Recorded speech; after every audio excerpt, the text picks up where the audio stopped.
name's Kyle Deaver, and I'm going to tell you some strategies on how to approach your loved one suffering from a substance use disorder.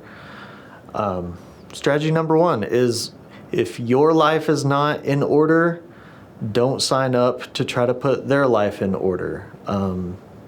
Every loved one is a part of somebody's recovery, but they can't be their recovery.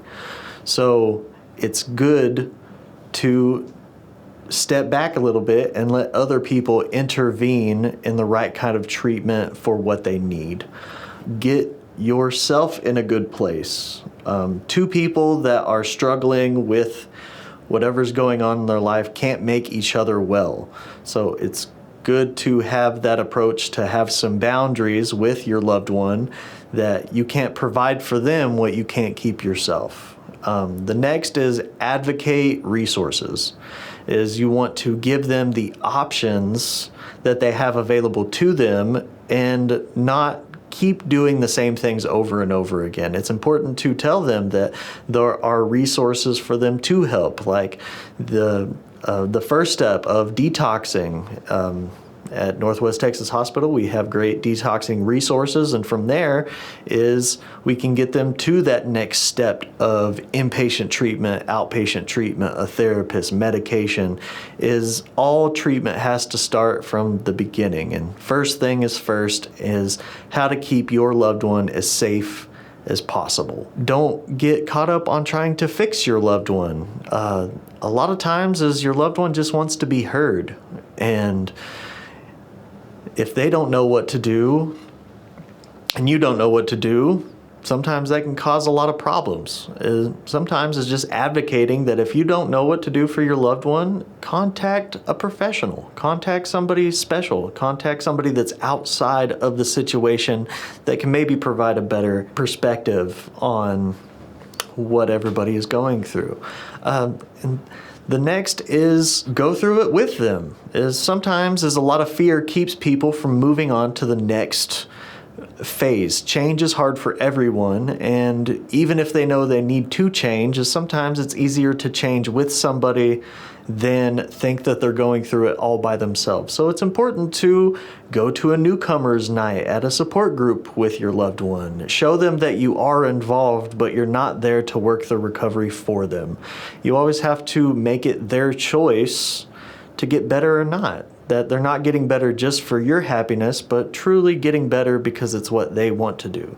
And if they don't want to change the way you want them to change, is not to cast them out, but distance yourself to a safe distance to allow them to live the way that they need to live or they want to live until they have the courage to want to ask for the help that you have to provide to them. Other strategies is to know that your loved one is still your loved one, even if they haven't been behaving like that. Most people that suffer from substance use disorders and addiction and alcoholism is their personality does change because the alcohol and or the drugs put them in a state of being very desperate, is that things start not making sense. Other problems start to manifest themselves. So you might be looking at your loved one and you're not sure what you're looking at. Your loved one is still in there and they still need to be treated as your loved one and not like a stranger.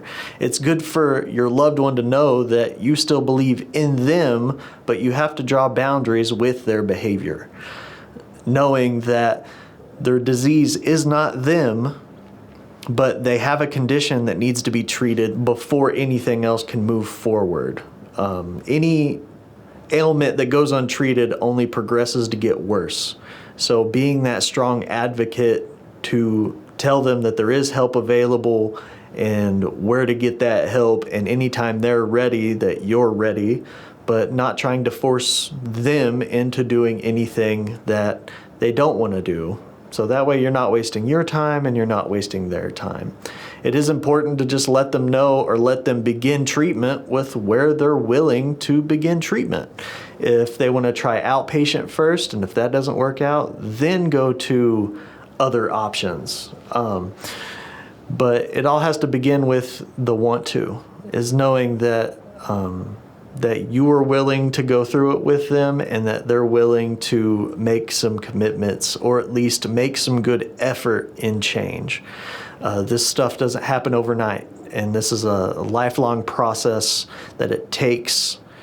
It took a lifetime to get to where they're at, and it might take another lifetime to make something different. And just know that it's all a process, and that there is plenty of resources and help and love to be shared with anybody that's reaching out.